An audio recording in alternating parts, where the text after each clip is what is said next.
ನಮಸ್ಕಾರ ಫ್ರೆಂಡ್ಸ್, ಅನಸ್ತಾಶ್ಯಾಳ ಹೊಸ ಸಂಚಿಕೆಗೆ ಸ್ವಾಗತ ಸುಸ್ವಾಗತ. ಇವತ್ತಿನ ಸಂಚಿಕೆಯಲ್ಲಿ ಅನಸ್ತಾಶ್ಯಾ ತಾತ ಮತ್ತು ವ್ಲಾಡಿಮಿರ್ ಮತ್ತೆ ಮಾತಾಡ್ತಾ ಇದ್ದಾರೆ ಅಂತ ನೋಡೋಣ.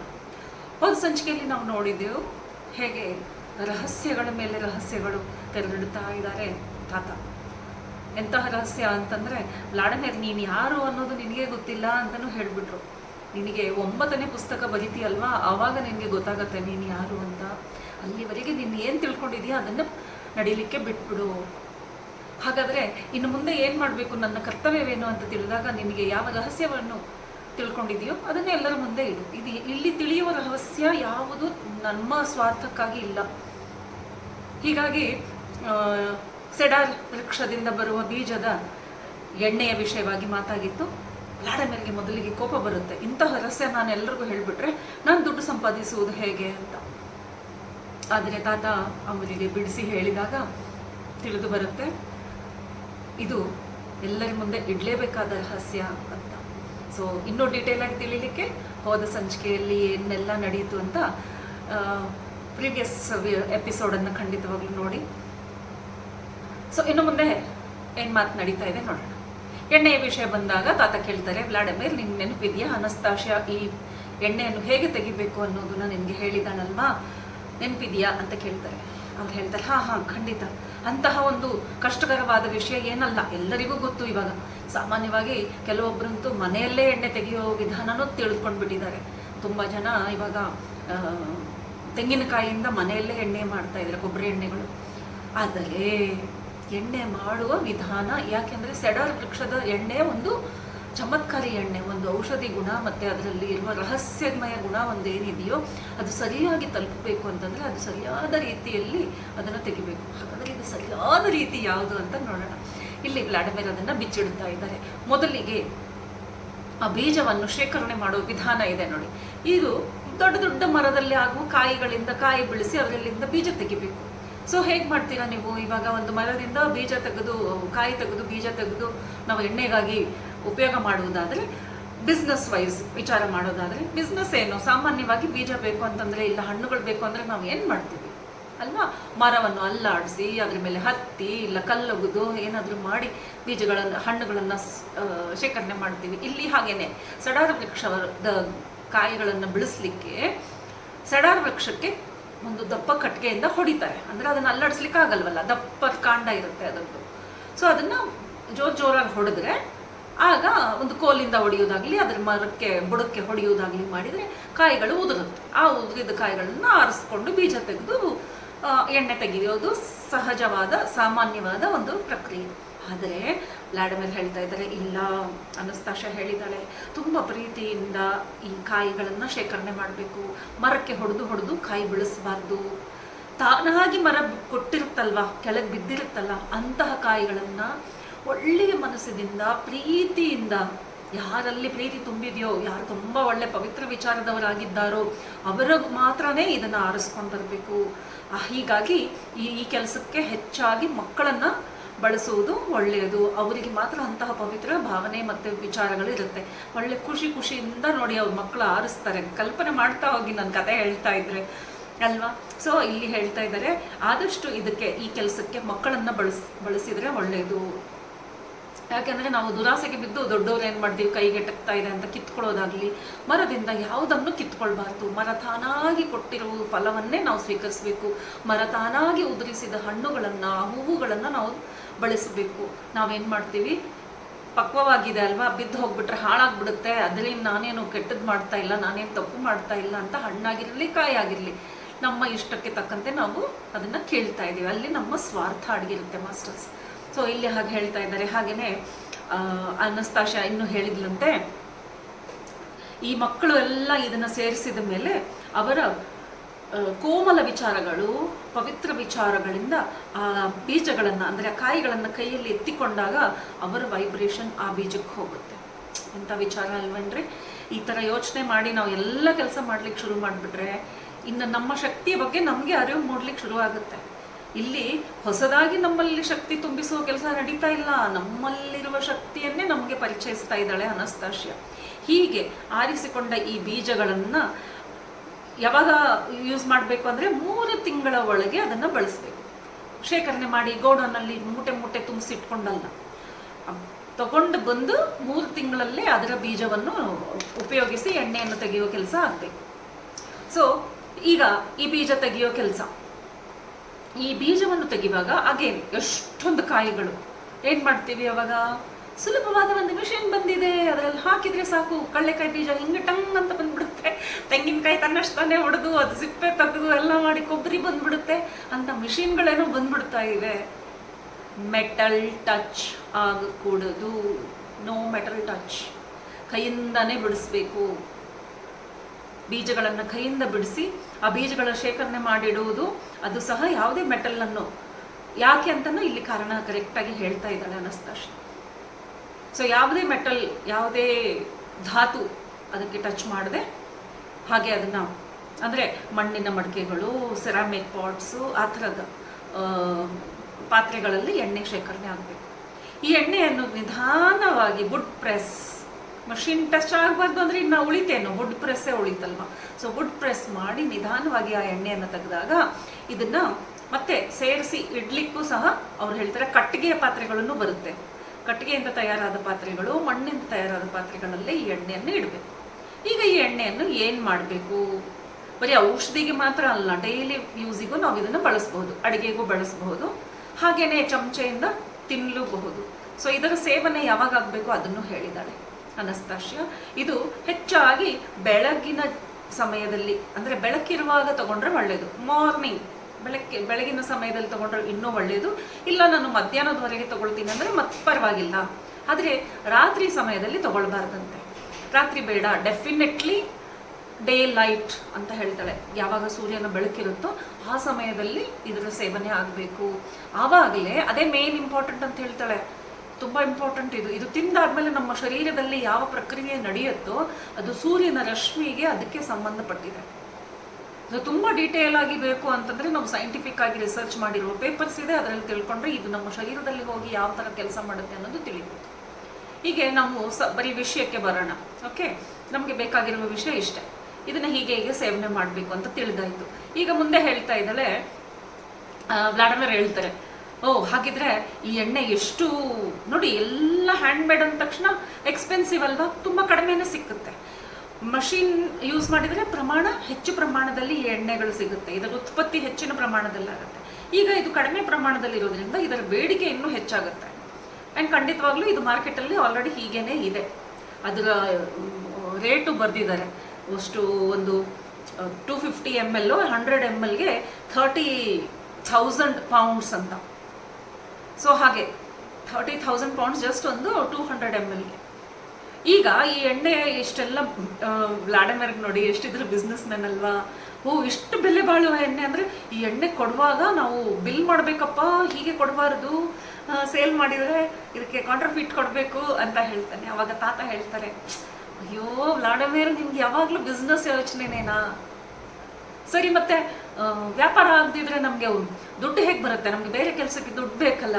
ಅಂದರೆ ಓಕೆಪ್ಪ, ನೀನು ಅಂದ್ಕೊಂಡಂಗೆ ಆಗಲಿ, ಯಾಕೆ ಆಗಬಾರ್ದು? ಯಾಕೆಂದರೆ ಅನಸ್ತಾಶಿಯಾ ಹೇಳಿದ್ದಾಳೆ, ಈ ಥರದ ಉತ್ಪಾದನೆ ಆದರೆ ಫ್ರೀಯಾಗಿ ಹಂಚೋ ಅವಶ್ಯಕತೆ ಇಲ್ಲ, ಒಂದು ಮಟ್ಟಕ್ಕೆ ಪ್ರಾಫಿಟ್ ಇಟ್ಕೊಂಡು ನೀವು ಸೇಲ್ ಮಾಡ್ಕೊಳ್ಳಿ, ಅದು ತಪ್ಪೇನಿಲ್ಲ. ಯಾಕೆಂದರೆ ನೋಡಿ, ಒಬ್ಬ ರೈತ ಇಲ್ಲ ಈ ಥರದೊಂದು ಫಾರ್ಮಿಂಗ್ ಮೇಲೆ ಡಿಪೆಂಡ್ ಆದವನು, ಅವನಿಗೂ ಬೇಕು ಬೇರೆ ಬೇರೆ ವಸ್ತುಗಳನ್ನು ಖರೀದಿ ಮಾಡಲಿಕ್ಕೆ ಅವನಿಗೆ ದುಡ್ಡು ಬೇಕು. ಆ ದುಡ್ಡು ಇಲ್ಲಿಂದ ಸಂಪಾದನೆ ಮಾಡ್ತಾನೆ. ಹೀಗಾಗಿ ಅಲ್ವಾ ರೈತ ತನ್ನ ಕೆಲಸವನ್ನು ಬಿಟ್ಟು ಸಿಟಿಗೆ ಓಡೋಗಿದ್ದು. ಸೊ ಓಕೆ, ಸ್ವಲ್ಪ ಬಿಲ್ಲು ಮಾಡಿದರೆ ಓಕೆ. ಸೊ ಹೇಗಪ್ಪ ಬಿಲ್ ಮಾಡೋದು ಅಂತ ಅವಾಗ ಅವರಿಬ್ಬರಲ್ಲಿ ತುಂಬ ಚೆನ್ನಾಗಿ ಮಾತಾಗುತ್ತೆ. ಇದಕ್ಕೆ ಬಿಲ್ ಮಾಡುವ ಒಂದು ವಿಧಾನ ಹೇಳ್ತಾರೆ. ಫಸ್ಟ್ ಥಿಂಗ್, ಇದು ಪ್ಯೂರ್, ಹೌದಾ? ಪ್ಯೂರ್ ಅಂದರೆ ಹೇಗೆ ಪ್ಯೂರ್ ಅಂತ ತಿಳಿಯೋದು? ಯಾರು ಪ್ರೂವ್ ಮಾಡ್ತಾರೆ ಇದು ಪ್ಯೂರ್ ಅಂತ? ಯೂಶ್ವಲಿ ನಾವು ಹಾಲು ಪ್ಯೂರ್ ಆಗಿದೆಯಾ, ಇಲ್ಲ ಕಾಫಿ ಪೌಡರ್ ಪ್ಯೂರ್ ಆಗಿದೆಯಾ, ಖಾರ ಪುಡಿ ಪ್ಯೂರ್ ಆಗಿದೆಯಾ ಅಂದರೆ ಅದಕ್ಕೆ ಚೆಕ್ ಮಾಡಲಿಕ್ಕೆ, ಟೆಸ್ಟ್ ಮಾಡಲಿಕ್ಕೆ ಒಂದು ವಿಧಾನ ಅಂತ ಇದೆ. ಈ ಎಣ್ಣೆನ ಯಾರು ಟೆಸ್ಟ್ ಮಾಡ್ತಾರೆ? ಯಾಕೆಂದರೆ ಪ್ಯೂರ್ ಸೆಡರ್ ಆಯಿಲ್ ಟೇಸ್ಟನ್ನು ನೋಡಿದವರು ಯಾರು, ಎಲ್ಲಿದೆ ಸ್ಯಾಂಪಲ್ ಆದರೂ ಇರಬೇಕಲ್ಲ ಅಂತ ಹೇಳಿದಾಗ ತಾತ ಹೇಳ್ತಾರೆ, ಈ ಟೇಸ್ಟ್ ಏನಿದೆಯೋ ಒಂದು ಸಲ ಮಾಡಿದವರು ಲೈಫಲ್ಲೇ ಮರೆಯಲ್ವಂತೆ, ಅಂತಹ ಒಂದು ಇದರಲ್ಲಿ ಟೇಸ್ಟ್ ಇರುತ್ತೆ. ಆವಾಗ ವ್ಲಾಡಿಮಿರ್ ಅಂತಾರೆ, ಹೌದು ಕೆಲವು ವಸ್ತುಗಳಿಗೆ ಹಾಗಿರುತ್ತೆ, ಟೇಸ್ಟು. ನನಗೂ ಚಿಕ್ಕಂದಿನಲ್ಲಿ ನಮ್ಮ ತಾತನ ಅಂಗಳದಲ್ಲಿರುವ ಆ್ಯಪಲ್ ಗಿಡದಿಂದ ನಾನು ಆ್ಯಪಲ್ ತಿಂದ ಟೇಸ್ಟು ಇವತ್ತು ನಾನು ಎಂಥ ದುಡ್ಡು ಕೊಟ್ಟರು ನನಗೆ ಆ ಟೇಸ್ಟ್ ಸಿಗ್ತಾ ಇಲ್ಲ. ಆ ಮೆಮರಿ ಹಾಗೆ ಇದೆ ಮನಸ್ಸಲ್ಲಿ ಅಂತ ಅವಾಗ ತಾತ ಹೇಳ್ತಾರೆ, ಎಸ್ ಹಾಗೇ ನಾನು ನಿನಗೆ ಒಂದು ಸ್ಯಾಂಪಲ್ ಕೊಡ್ತೀನಿ ಅಂತ ಅವರು ತನ್ನ ಪಾಕೆಟಿಂದ ಚಿಕ್ಕದೊಂದು ಕ್ಯಾಪ್ಸ್ಯೂಲ್ ಥರ ಇರುವ ಒಂದು ಬಾಟ್ಲ್ ತೆಗಿತಾರೆ. ಅದು ಹಿಂದೆ ಮುಂದೆ ಎರಡು ಕಡೆಗೆ ಕಟ್ಟಿಗೆಯಿಂದ ಮಾಡಿರುವ ಒಂದು ಬಾಟ್ಲ್ ಶೇಪಲ್ಲಿದೆ ಅಂತ, ಅದಕ್ಕೆ ಕಾರ್ಕ್ ಹಾಕಿದ್ದಾರೆ, ಕಾರ್ಕ್ ಥರ ಮುಚ್ಚಳ ಹಾಕಿದ್ದಿದೆ. ಅದು ತೆಗೆದ್ಬಿಟ್ಟು ಅವ್ರು ಹೇಳ್ತಾರೆ, ನೀನು ಈ ಟೇಸ್ಟ್ ನೋಡು, ಇದನ್ನು ನೋಡಿದ್ಮೇಲೆ ಮುಗ್ದೋಯ್ತು, ನಿಮಗೆ ಗೊತ್ತಾಗುತ್ತೆ. ಸೊ ಯಾರು ಇದನ್ನು ತಯಾರು ಮಾಡ್ತಾರೋ ನಾವು ಅವ್ರಿಗೆ ಇದನ್ನು ಸ್ಯಾಂಪಲ್ ಆಗಿ ಕೊಡೋಣ. ಅವ್ರು ಒಂದು ವೇಳೆ ಈ ಟೇಸ್ಟ್ ನೋಡಿಬಿಟ್ರೆ ಮುಂದೆ ಅವರು ಹೇಳ್ಬಿಡ್ತಾರೆ ಇದು ಸರಿ ಪ್ಯೂರ್ ಇದೆಯಾ ಇಲ್ವಾ ಅಂತ. ಸೊ ಲ್ಯಾಡಮೇರ್ ಹೇಳ್ತಾರೆ, ಹೌದು ಈ ಥರ ಟೇಸ್ಟರ್ಸ್ ಅಂತ ಒಂದು ಜಾಬ್ ಇದೆ. ವೈನ್ ಫ್ಯಾಕ್ಟ್ರೀಸ್ನಲ್ಲಿ ಹೀಗೆ ಇಟ್ಕೊಂಡಿರ್ತಾರೆ. ವೈನ್ ಟೇಸ್ಟರ್ಸ್ಗೆ ಎಷ್ಟು ಸಂಬಳ ಗೊತ್ತಾ? ಇದರಿಂದ ತುಂಬ ಜನಕ್ಕೆ ಜಾಬ್ ಸಿಕ್ಬಿಡುತ್ತಲ್ವಾ ಇಂಥ ಒಂದು ಕೆಲಸ ಮಾಡಲಿಕ್ಕೆ. ಸಡಾರ್ ಆಯಿಲ್ ಟೇಸ್ಟರ್ಸ್ ಅಂತ. ಸೊ ಹೇಗೆ ವೈನ್ ಇದರಲ್ಲಿ ಅವರು ಬರೀ ಘಮ ನೋಡಿ ಮತ್ತು ಟೇಸ್ಟ್ ನೋಡಿ ಎಷ್ಟು ಹಳೆಯ ಎಣ್ಣೆ ವೈನ್ ಇದು ಮತ್ತು ಯಾವ ಫ್ರೂಟಿಂದ ಮಾಡಿದ ವೈನ್ ಇದು ಅಂತ ಎಲ್ಲ ಅವ್ರಿಗೆ ತಿಳಿಯುತ್ತೆ. ಹಾಗೆಯೇ ಈ ಸಡಾರ್ ವೃಕ್ಷದಲ್ಲೂ ಅದೇ ಥರ ಆಗುತ್ತೆ. ಆ ಎಣ್ಣೆಯ ಸ್ಮೆಲ್ ನೋಡಿ ಹೇಳಬಹುದಾಗುತ್ತೆ ಅಂತ ಒಂದು ಟೆಸ್ಟರ್ನ ಇಡ್ಬೋದು. ಸೊ ಇದರಲ್ಲಿ ಮೋಸ ಮಾಡಲಿಕ್ಕೆ ಅವಕಾಶವೇ ಇರಲ್ಲ, ಬೆಸ್ಟ್ ಸಡಾರ್ ಆಯಿಲೇ ಬರುತ್ತೆ. ಸೊ ಆ ಒಂದು ಬಾಟಲಿಂದ ತೆಗೆದು ಒಂದು ಡ್ರಾಪ್ ವ್ಲಾಡಿಮಿರ್ ಬಾಯಿಗೆ ಹಾಕ್ತಾರೆ. ವ್ಲಾಡಿಮಿರ್ ಹೇಳ್ತಾರೆ, ಅದು ನಮ್ಮ ನಾಲಿಗೆ ಮೇಲೆ ಬಿದ್ದಿದ ತಕ್ಷಣವೇ ಒಂಥರ ನನ್ನ ಇಡೀ ಶರೀರದಲ್ಲಿ ಒಂದು ಸ್ಮೆಲ್ ತುಂಬಿಕೊಂಡ್ಬಿಡ್ತು. ಒಂಥರ ಏನೋ ಒಂದು ಕಂಪ್ಲೀಟ್ ಬಾಡಿಯಲ್ಲಿ, ಯಾಕೆಂದರೆ ಅದಷ್ಟು ಮೆಡಿಸಿನಲ್ ವ್ಯಾಲ್ಯೂ, ಅಷ್ಟು ಪವರ್ಫುಲ್ ವ್ಯಾಲ್ಯೂ, ಅದರಲ್ಲಿ ಅಷ್ಟು ಮ್ಯಾಜಿಕಲ್ ಸಬ್ಸ್ಟೆನ್ಸ್ ಇದೆ ಮಾಸ್ಟರ್ಸ್. ಅದನ್ನು ಒಂದು ಡ್ರಾಪ್ ತೊಗೊಂಡ್ರೂ ಸಹ ನಮ್ಮ ಶರೀರದಲ್ಲಿ ಬರೋ ರೋಗಗಳೆಲ್ಲ ಮಾಯ ಆಗ್ಬಿಡುತ್ತೆ. ಅದು ಬಾಯಿಗೆ ಹಾಕಿದ ತಕ್ಷಣ ತಾತ ಅದನ್ನೇ ಹೇಳ್ತಾರೆ, ವ್ಲಾಡಿಮಿರ್ ಇವತ್ತಿಗೆ ನಿನ್ನ ಶರೀರದಲ್ಲಿರುವ ಎಲ್ಲ ರೋಗ ಮಾಯ. ವ್ಲಾಡಿಮಿರ್ ಕೇಳ್ತಾರೆ, ಹಾಗಿದ್ರೆ ಅನಸ್ತಾಶಿಯಾ ಯಾಕೆ ನನಗೆ ಇದನ್ನು ಕೊಡಲಿಲ್ಲ? ಅವಳು ಹೇಳಿದ್ಲು ನೀನೇ ಪ್ರಯತ್ನ ಮಾಡಬೇಕು, ನಿನ್ನ ಶರೀರದಲ್ಲಿ ಎಷ್ಟೋ ವಿಷ ತುಂಬಿದೆ, ನೀನು ಎಷ್ಟೋ ವರ್ಷದಿಂದ ಆಹಾರ ಪದ್ಧತಿ ಸರಿ ಇಲ್ಲದ ಕಾರಣ ಮತ್ತು ಆಲ್ಕಹಾಲ್ ಡ್ರಿಂಕ್ ಮಾಡಿದ ಕಾರಣ. ಅವ್ರು ಹೇಳ್ತಾರೆ, ಹೌದು ಈ ಔಷಧಿ ತಗೊಂಡ ತಕ್ಷಣ ಸರಿ ಹೋಗುತ್ತೆ ನಿಜ, ಆದರೆ ಈ ಔಷಧಿ ತಗೊಳ್ಳುವ ಮುಂಚೆ, ಈ ಔಷಧಿ ಮಾಡುವ ಮುಂಚೆ, ಈ ಔಷಧಿಯನ್ನು ಅಂದರೆ ಬೀಜ ಎತ್ತುವ ಮುಂಚೆ, ಪ್ರತಿ ಒಂದು ಕೆಲಸದ ಮುಂಚೆ ಏನು ಮಾಡಬೇಕು? 3 ದಿನ ಮೊದಲಿಂದ ನೀವು ಯಾವ ಆಲ್ಕೋಹಾಲ್ ಸೇವನೆ ಮಾಡಬಾರ್ದು. ಆದಷ್ಟು ಈ ಟೇಸ್ಟ್ ಮಾಡೋರು ಇರ್ತಾರಲ್ವ ಅವರು ಸಹ, ಅವರು ಆದಷ್ಟು 3 ದಿನ ಮೌನದಲ್ಲಿರಬೇಕು. 3 ದಿನ ಯಾರನ್ನು ಭೇಟಿ ಆಗಬಾರ್ದು. ಈವನ್ ವೈನ್ ಟೆಸ್ಟರ್ಸ್ ಇದ್ದಾರೆ ನೋಡಿ, ಅವರನ್ನು ಸಹ ವೈನ್ ಯಾರ್ಡ್ಗೆ ಕರೆಸ್ಬಿಟ್ಟು ಅವ್ರಿಗೊಂದು ರೆಸಾರ್ಟ್ ರೂಮ್ಸ್ ಕೊಟ್ಬಿಟ್ಟು 3 ದಿನ ಅವ್ರಿಗೆ ಊಟ ಆಹಾರ ತಿಂಡಿ ಎಲ್ಲ ಎಂಜಾಯ್ ಮಾಡ್ಲಿಕ್ಕೆ ಕೊಡ್ತಾರೆ. ಅವರನ್ನು ಹಾಗೆ ಐಸೋಲೇಟ್ ಮಾಡಿ ಇಡ್ತಾರೆ. ಯಾಕೆಂದರೆ ನಾವು ಯಾರ ಸಂಪರ್ಕದಲ್ಲಿ ಬರ್ತೀವೋ ಅವರೆಲ್ಲ ಸ್ಮೆಲ್ಸ್ ನಮ್ಮ ಮೆಮರಿಯಲ್ಲಿ ಇರುತ್ತೆ. ಅವರ ಟಚ್, ಅವರ ಸ್ಮೆಲ್, ಆ ಟೇಸ್ಟ್. ಬೇರೆ ಫುಡ್ ಎಲ್ಲ ತಿಂದ್ಬಿಟ್ರೆ, ಮಾರ್ಕೆಟ್ ಫುಡ್ಡು, ರೆಡಿಮೇಡ್ ಫುಡ್ ತಿಂದ್ಬಿಟ್ರೆ ಆ ಟೇಸ್ಟ್ ನಮ್ಮ ಬಾಯಲ್ಲಿ, ನಮ್ಮ ನಾಲಿಗೆ ಕಣಗಳಲ್ಲಿ, ಥ್ರೋಟಲ್ಲಿ, ಇಂಟೆಸ್ಟೈನ್ ಲೈನಿಂಗ್ಸಲ್ಲಿ, ಸ್ಟಮಕ್ ಲೈನಿಂಗಲ್ಲಿ ಇರುತ್ತೆ. ಸೊ ಹೀಗಾಗಿ ತುಂಬ ಪವಿತ್ರವಾದ ವಿಚಾರ, ಪವಿತ್ರವಾದ ಶರೀರ, ಪವಿತ್ರವಾದ ಮನಸ್ಸು ಇಟ್ಕೊಂಡು, ಅಂದರೆ ಶುದ್ಧವಾಗಿ ಪವಿತ್ರವಾಗಿ ಇಟ್ಕೊಂಡು ಈ ಎಣ್ಣೆಗಳನ್ನು ತಯಾರು ಮಾಡುವುದಾಗಲಿ, ಟೇಸ್ಟ್ ನೋಡುವುದಾಗಲಿ, ಎಲ್ಲದಕ್ಕೂ ಈ ಥರ ತಯಾರಾಗಿರ್ಬೇಕು. ವ್ಲಾಡಿಮಿರ್ ಅಂತಾರೆ, ಅದಕ್ಕೆ ಇದೆಷ್ಟು ಕೆಲಸ ಮಾಡುತ್ತಾ? ಅಷ್ಟು ಪವರ್ ಅದಕ್ಕೆ ಇದೆಯಾ? ಹಾಗಾದರೆ ಈ ಬಾಟಲ್ ನಮ್ಮದು ಇಷ್ಟು ಸೇಲ್ ಆಗೋದನ್ನು ನೋಡಿ ಇನ್ನೊಬ್ಬರು ಡೂಪ್ಲಿಕೇಟ್ ಮಾಡ್ಬೋದಲ್ಲ ಅಂತ ಹೇಳಿದಾಗ, ಅದಕ್ಕೊಂದು ಉಪಾಯ ಮಾಡು, ನೀನು ಬಿಸ್ನೆಸ್ ಮ್ಯಾನ್ ಇದೆಯಲ್ವಾ, ಡೂಪ್ಲಿಕೇಟ್ ಬರದೇ ಇರೋ ಹಾಗೆ ಮಾರ್ಕೆಟಲ್ಲಿ ಏನು ಮಾಡ್ಬೋದು? ಆಗ ಅವನು ಹೇಳ್ತಾನೆ, ನಮ್ಮದು ಒಂದು ಸ್ಟ್ಯಾಂಪ್ ಹಾಕೋಣ, ಅದು ಹಾಕೋಣ, ಇದು ಹಾಕೋಣ ಅಂತ. ವ್ಲಾಡಿಮಿರ್ ಹೇಳ್ತಾನೆ, ನಮ್ಮದೇ ಗುರ್ತಿರುತ್ತೆ ಅಂತ. ಅಯ್ಯೋ, ಈಗೆಲ್ಲ 2 ನಿಮಿಷದಲ್ಲಿ ಜೆರಾಕ್ಸ್ ಮಾಡಿ ನಿನ್ನದೇ ಆದ ಸ್ಟ್ಯಾಂಪನ್ನು ಇನ್ನೊಂದು ಕ್ರಿಯೇಟ್ ಮಾಡ್ತಾರೆ. ಈಗ ಎಷ್ಟು ಮೋಸ ಮಾಡ್ತಾ ಇಲ್ಲ. ಹಾಗಾದರೆ ಏನು ಮಾಡ್ಬೋದು? ನೀವೇ ಹೇಳಿ ತಾತ. ಹಾಗಾದರೆ ಇಷ್ಟೆಲ್ಲದಕ್ಕೂ ನೀವು ಹೊಸ ಹೊಸ ಐಡಿಯಾ ಹೇಳ್ತಾ ಇದ್ದೀರಲ್ವಾ? ಅಂದರೆ ಅಯ್ಯೋ, ನಾನು ಕಾಡಲ್ಲಿರೋನಪ್ಪ, ನನಗೆ ಈ ಬಿಸ್ನೆಸ್ ಐಡಿಯಾ ಏನೂ ಗೊತ್ತಾಗಲ್ಲ. ಆದರೆ ಒಂದು ಐಡಿಯಾ ಮಾಡ್ಬೋದು, ಪ್ರತಿ ಬಾಟಲ್ಗೂ ಒಂದು ನೋಟನ್ನು ಅಂಟಿಸ್ಬಿಟ್ರೆ ಹೇಗೆ ಅಂತ. ಒಂದು ನೋಟ್ ಕೊಡು ಇಲ್ಲಿ ಅಂತ ಕೇಳ್ತಾರೆ. ಆಮೇಲೆ ಅದು ಒಂದು $10 ನೋಟ್ ಕೊಟ್ಟಿದ ತಕ್ಷಣ $10 ನೋಟನ್ನು ಇದಕ್ಕೆ ಅಂಟಿಸಿದ್ರೆ ಹೇಗೆ ಅಂತ. ಏನು ಒಳ್ಳೆ ಬಿಸ್ನೆಸ್ ಮ್ಯಾನ್ ಬಿಡಿ ತಾತ, ನೀವು ಬಾಟ್ಲು ಕೊಡಬೇಕು, ಎಣ್ಣೆನೂ ಕೊಡಬೇಕು, ದುಡ್ಡು ಕೊಡಬೇಕಾ? ಇದರಲ್ಲಿ ಏನಿದೆ ಪ್ರೂಫ್? ಏನಿದು ನಮ್ಮದು ಒಳ್ಳೆ ಕ್ವಾಲಿಟಿ ಇದು ಮತ್ತು ಬೆಸ್ಟ್ ಕ್ವಾಲಿಟಿ ಇದು ಅಂತಂದರೆ? ಫುಲ್ ನೋಟ್ ಅಲ್ಲ, ನೋಟನ್ನು ಕಟ್ ಮಾಡಿ ಅರ್ಧ ನೋಟ್ ಇದಕ್ಕೆ ಅಂಟಿಸ್ಬೇಕು.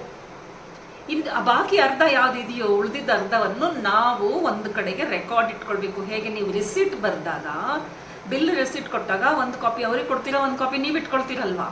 ಹಾಗೆಯೇ ಈ ನೋಟನ್ನು ನಿಮ್ಮ ಹತ್ರ ಇಟ್ಕೊಳ್ಬೇಕು. ಒಂದು ವೇಳೆ ಯಾರಿಗಾದ್ರೂ ಡೌಟ್ ಬಂದು ಇದು ನಿಜಾನಾ ಇಲ್ವಾ, ಇದು ಪ್ಯೂರ್ ಆಗಿದೆಯಾ ಇಲ್ವಾ, ಇದ್ರದ್ದು ಒಂದು ಪ್ರೂಫ್ ಬೇಕು ಅಂತ ಅವ್ರು ಬಾಟ್ಲ್ ಸಮೇತ ಎತ್ಕೊಂಡು ಬಂದಾಗ ಆ ನೋಟಕ್ಕೆ ಸಂಬಂಧಪಟ್ಟ ಅರ್ಧ ನೋಟು ನಮ್ಮ ಹತ್ರ ಇರುತ್ತೆ. ಆಗ ಗೊತ್ತಾಗುತ್ತೆ ಈ ಬಾಟ್ಲ್ ನಮ್ಮಲ್ಲಿಯೇ ತಯಾರಾಗಿದ್ದು ಅಂತ. ನೀವು ಅಂತಹ ನೋಟ್ಗಳನ್ನು ಕೂಡಿಸಿ ಸೇರಿಸಿ ಒಂದು ಬ್ಯಾಂಕ್ ಲಾಕರಲ್ಲಿ ಇಟ್ಕೊಳ್ಳೋದು. ಒಂದು ವೇಳೆ ಯಾರಿಗಾದ್ರೂ ಡೌಟ್ ಬಂದು ಚೆಕ್ ಮಾಡಕ್ಕೆ ಬಂದರೆ ಹೇಗೆ ನಾವು ರೆಕಾರ್ಡ್ಸ್ನೆಲ್ಲ ಇಡ್ತೀವಲ್ವ, ಹಾಗೆಯೇ ಈ ನೋಟದ ಅರ್ಧ ಭಾಗ ನಮ್ಮ ಹತ್ರ ಇರುತ್ತೆ.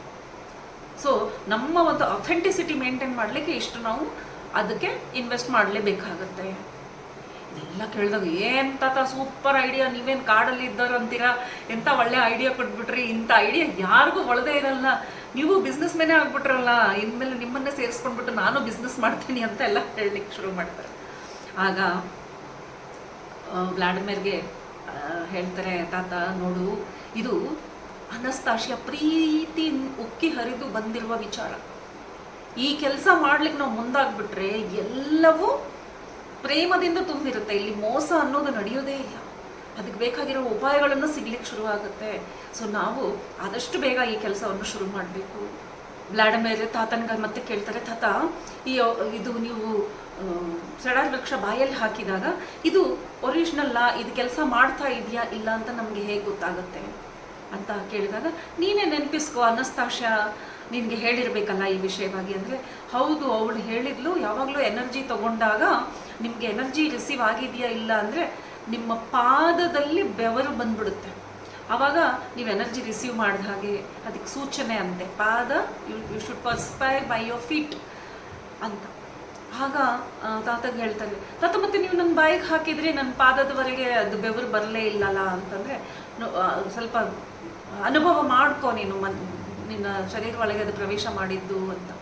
ಸೊ ಸ್ವಲ್ಪ ಹೊತ್ತು ಅವರು ನೋಡ್ತಾರೆ ಆ ಟೇಸ್ಟ್ ಎಲ್ಲಿವರೆಗೆ ಹೋಗಿದೆ. ನಾವೊಂದು ಏನಾದರೂ ತಿಂದ ಮೇಲೆ ಗೊತ್ತಾಗುತ್ತಲ್ವ ಒಳಗೆ ಹೋಗ್ತಾ ಇದೆ ಅಂತ.